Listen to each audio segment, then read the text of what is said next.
જ્યારે સેન્ડલ જૂના થઈ જાય કે તૂટી જાય તો આપણે તેને ફેંકી દેતા હોઈએ છીએ, પરંતુ આજના વિડીયોમાં જોઈશું કે આવા જૂના અથવા તો તૂટેલા ચપ્પલના સેન્ડલના પણ આપણે ઉપયોગ કરી શકીએ છીએ। તો ચાલો શરૂ કરીએ વિડીયો। તો અહીં પહેલાં તો આ રીતે જે સેન્ડલમાં આ રીતે જે બેલ્ટ છે તેને આપણે કાતરથી કટ કરી લઈએ। આ રીતે બેલ્ટને આપણે કટ કરી લેવાના છે બંને જ સેન્ડલમાંથી। તમારા પાસે ચપ્પલ હોય તો તમે ચપ્પલમાં પણ આ રીતે કટ કરી શકો છો। ત્યાર પછી આ જે બકલ છે તેને આપણે કાઢીને રાખી દઈએ, તો બીજો જ્યારે પણ આપણે ક્રાફ્ટ બનાવીએ તેમાં આપણે આ બકલનો ઉપયોગ કરી શકીએ છીએ। તો ત્યાર પછી જુઓ, આ રીતે આપણે બંને જ સેન્ડલને રેડી કરી લેવાના છે। ત્યાર પછી મેં અહીં દોરી ટાઈપ પટ્ટી જે આવે છે તે લીધેલી છે। જુઓ, આ રીતની જે પટ્ટી આવે તેને આપણે ઉપયોગમાં લઈશું અને તેને આપણે અહીં આ રીતે લગાડવાની છે। તમે તેને ફેવિક્વિકથી ચોંટાડી શકો। અહીં હું ગ્લુ ગનનો ઉપયોગ કરી રહી છું, અથવા તો તમારા પાસે આ રીતની કોઈ પાતળી એવી લેસ પટ્ટી હોય તેનો તમે ઉપયોગ કરી શકો છો। આ વાયર ટાઈપના જે દોરી આવે છે, વાયર ટાઈપ જેવી જે લેસ પટ્ટી, તેનો મેં અહીં ઉપયોગ કર્યો છે। આ રીતે આપણે તમે વિડીયોમાં જોઈ રહ્યા છો એ રીતે ચોંટાડતું જવાનું છે। ઘરમાં ઘણી જ વસ્તુ એવી હોય કે તૂટી ગઈ હોય, નકામી થઈ ગઈ હોય તો આપણે તેને ફેંકી દેતા હોય, પરંતુ તમે આ રીતે આઈડિયા લગાવીને તે વસ્તુને પણ એક નવો લુક આપી શકો છો। તો આપણી ચેનલમાં હું એ જ બધા આઈડિયા શેર કરું છું કે તમે જૂની વસ્તુમાંથી અથવા તો નકામી અથવા તો તમે જેને ભંગાર સમજતા હોય એવી વસ્તુનો પણ તમે નવો શું ઉપયોગ કરી શકો છો। તો એવા તો અનેક જ વિડીયો આપણી ચેનલ પર આપેલા છે, તમે ચેનલ પર જઈને જોશો તો દરેક નકામી વસ્તુમાંથી આપણે નવું ક્રિએશન રેડી કર્યું છે। તો આ રીતે આપણે ચપ્પલને રેડી કરતું જવાનું છે।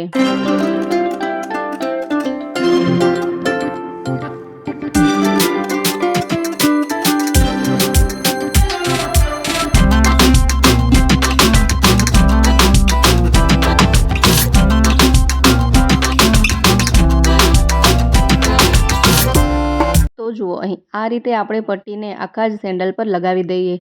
સરસ રીતે અહીં તે લગાવાઈ ગયું છે। ત્યાર પછી અહીં પણ આપણે તે પટ્ટી લગાવી દઈએ જેથી એક સરસ ફિનિશિંગ લુક આવી શકે।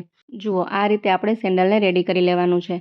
ત્યાર પછી આ જે એક્સ્ટ્રા બેલ્ટ હોય તેને આપણે કટ કરી નાખીએ અને બીજા ચપ્પલમાં સેમ એ જ પ્રોસેસથી આપણે આ પટ્ટી અથવા તો દોરી જે છે તેને આપણે લગાડતું જવાનું છે।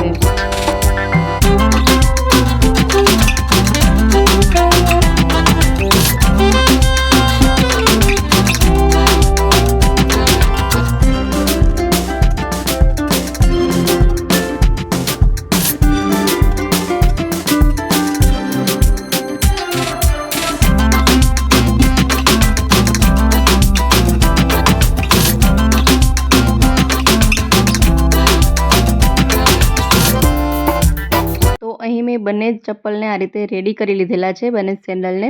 જુઓ, તમે જોઈ શકો છો આ રીતે આપણે બંને જ ચપ્પલમાં આ દોરી અથવા તો પટ્ટી લગાડી લેવાની છે। ત્યાર પછી ફરીથી મેં એ જ પટ્ટીનો ઉપયોગ કર્યો છે। આ રીતે તે પટ્ટી લઈ અને આ રીતના 3 ટુકડા તેમાંથી આપણે કટ કરીશું। એક સરખા આકારના 3 ટુકડા રેડી કરવાના છે। જુઓ, આ રીતે 3 પટ્ટી કાપ્યા બાદ આપણે તેને દોરાથી બાંધી લઈએ। જુઓ, આ રીતે અહીં આ ત્રણેય પટ્ટીને જોડી અહીં આપણે દોરો બાંધી લઈશું।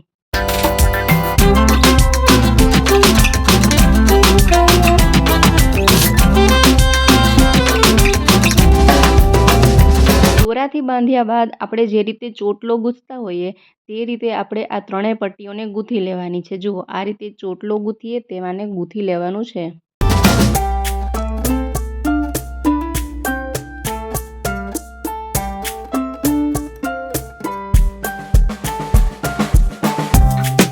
તો ત્રણેય પટ્ટીઓને ગૂંથી અને આ રીતે આપણે રેડી કરીશું। જુઓ, તમે જોઈ શકો છો ફરી એન્ડમાં પણ અહીં આ રીતે આપણે દોરો બાંધી લઈએ। આ રીતે બંને સાઈડ દોરો બાંધી લેવાનો છે। તો કંઈક આ રીતની પટ્ટી રેડી થઈ જશે। ત્યાર પછી આમાં થોડુંક એક્સ્ટ્રા લુક માટે મેં અહીં થોડા મોતી લીધેલા છે, તો તમે થોડા અંતરે આ રીતે મોતી પણ ટાંકી શકો છો, અથવા તો સ્ટોન્સ ટાંકી શકો છો, અથવા તો ડાયમંડ હોય તે લગાવી શકો છો, અથવા પોમપોમ લગાવી શકો છો। આ રીતે આપણે રેડી કરી લેવાની છે દોરીને। જુઓ, હવે એ દોરીને આપણે અહીં અટેચ કરવાની છે। તો આપણે સાઈડમાં જે થોડી જગ્યા રાખેલી છે ત્યાંથી આપણે અહીં ટાંકા લગાવીશું। આ રીતે સિલાઈ લગાવીશું સોય દોરાથી। અહીં તે માટે મેં મોટી સોય લીધેલી છે। આ રીતના મોટી સોય જે આવે ગોદડા સીવવાની એ રીતની, તો તેનાથી ફટાફટ ટાંકા લાગી જશે। તો આ રીતે આપણે સેન્ડલ કે ચપ્પલ જે હોય તેમાં સિલાઈ કરી લેવાની છે। જુઓ, તમે જોઈ શકો છો તો આ રીતે આપણે અટેચ કરતું જવાનું છે। તો ત્રણેય સાઈડ આપણે આ ચપ્પલને આ રીતે સીવી લેવાનું છે। જુઓ તમે જોઈ શકો છો ત્રણેય બાજુ સિવાઈ ગયા બાદ ચપ્પલ કંઈક આ રીતનું રેડી થઈ જશે. હવે આમાં તમે કોઈ એક્સ્ટ્રા કંઈ કરવા માંગતા હોય તો તમે એક્સ્ટ્રા લુક આપી શકો છો અથવા તો આમને આમ સિમ્પલ પણ રાખી શકો છો. ત્યાર પછી જે આ બીજું ચપ્પલ છે તેમાં પણ આ રીતે જ આપણે 3 પટ્ટીને જોઈન્ટ કરી ગૂંથી અને તેમાં મોતી લગાવી અને રેડી કરી ત્યાર પછી તેને પણ આપણે આ રીતે અહીં અટેચ કરી લઈએ. જુઓ મેં અહીં બંને જ ચપ્પલમાં આ રીતે દોરી લગાવી દીધેલી છે, પટ્ટી લગાવી દીધી છે. તમે જોઈ શકો છો કંઈક આ રીતના સેન્ડલ રેડી થઈ જશે. ખૂબ જ સુંદર મજાના લાગી રહ્યા છે અને પહેલાં જે તૂટેલા સેન્ડલ હતા તેમાંથી એક અલગ જ નવો લુક આવી ગયો છે.